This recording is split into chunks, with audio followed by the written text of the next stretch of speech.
7 अक्टूबर 2023 से पहले इजराइल का फॉरेक्स रिजर्व, आसान भाषा में कहूं तो इजराइल का खजाना 260-270 बिलियन डॉलर का था। एक बार को वो 300 बिलियन भी टच करने वाला था, लेकिन 7 अक्टूबर 2023 को हमास ने इजराइल पर अटैक किया।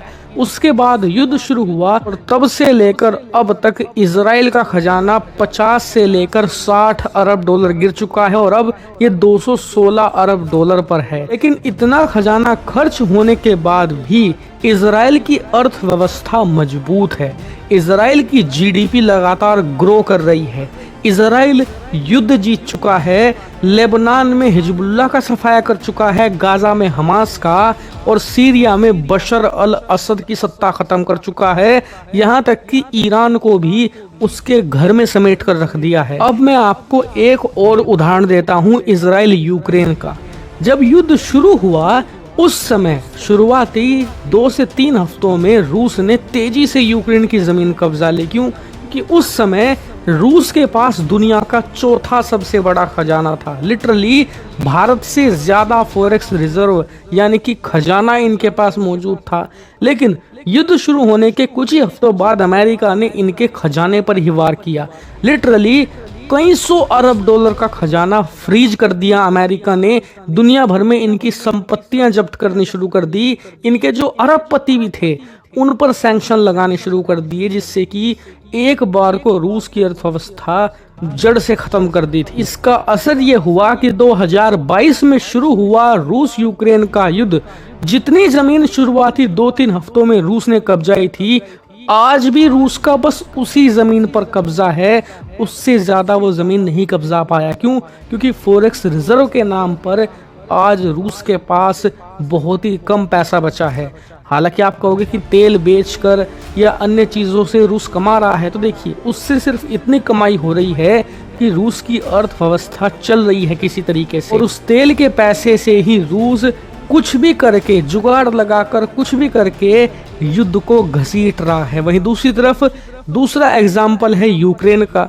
यूक्रेन इस युद्ध में इतना लंबा क्यों खिंच पाया? क्योंकि उसे लगातार पैसा मिल रहा था अमेरिका से, यूरोप से। लेकिन पिछले कुछ महीनों में वो पैसा ट्रंप ने खत्म किया और उसका असर क्या हुआ? लगातार यूक्रेन की सेना हार रही है, वो पीछे हट रही है। ये तो मैंने हालिया जो युद्ध हुए हैं उनके उदाहरण दिए हैं। इतिहास में कोई भी युद्ध उठाकर देख लीजिए, पैसे ने सबसे अहम रोल अदा किया है किसी भी युद्ध में। सैनिक होना, हथियार होना एक अलग बात है, लेकिन पैसा होना एक अलग ही कॉन्फिडेंस देता है। हालांकि कई लोग कहेंगे कि यार अमेरिका के पास इतना पैसा है, वो वियतनाम में हार गया, वो अफगानिस्तान में हार गया, तो बात आपकी सही है। लेकिन क्या इससे अमेरिका की सेहत पर कोई असर पड़ा? नहीं। क्या इससे अमेरिका बर्बाद हुआ? नहीं। अमेरिका ने कई ट्रिलियन डॉलर, जी हाँ, जितनी भारत की आज जीडीपी है उतना पैसा तो उसने सिर्फ अफगानिस्तान युद्ध में फूका है। क्या इससे अमेरिका के लोग गरीब हुए? नहीं। क्या इससे अमेरिका की अर्थव्यवस्था बर्बाद हुई? नहीं। क्यों? क्योंकि अमेरिका के पास इनॉर्मस वेल्थ है।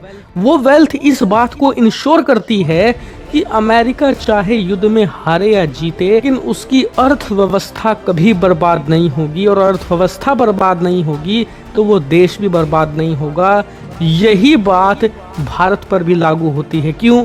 क्योंकि आप अपनी स्क्रीन पर देखिए, आज फिर से खबर आई है कि भारत का फॉरेक्स रिजर्व यानी कि जो भारत का खजाना है वो लगातार नए नए रिकॉर्ड स्थापित कर रहा है। और पिछले एक हफ्ते में तो उसने इतनी शानदार यहाँ पर छलांग लगाई है कि 6 महीने के ऑल टाइम हाई पर पहुंच गया है। जी हाँ, पिछले हफ्ते भारत का खजाना करीबन 2 बिलियन डॉलर बढ़कर 688 अरब डॉलर पर पहुंच गया है।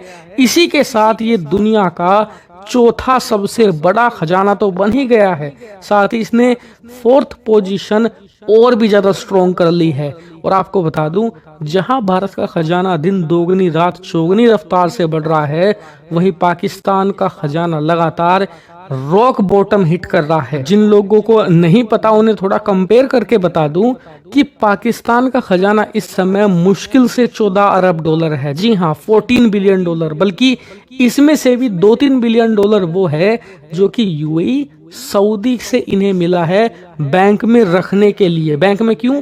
ताकि पाकिस्तान की करेंसी को सपोर्ट मिल सके, पाकिस्तान का रुपया किलो के भाव में न मिलने लगे जैसे कि अफ्रीकी देशों की करेंसी के साथ होता है।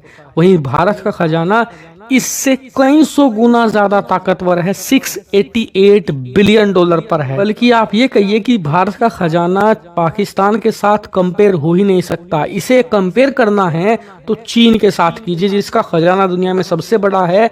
आज की तारीख में चीन का खजाना 2.8 ट्रिलियन डॉलर का है, भारत 688 बिलियन डॉलर पर बैठा है। हालांकि आप कहोगे कि यार कम से कम 3-4 गुना का अंतर यहाँ पर आ रहा है, तो बात आपकी सही है।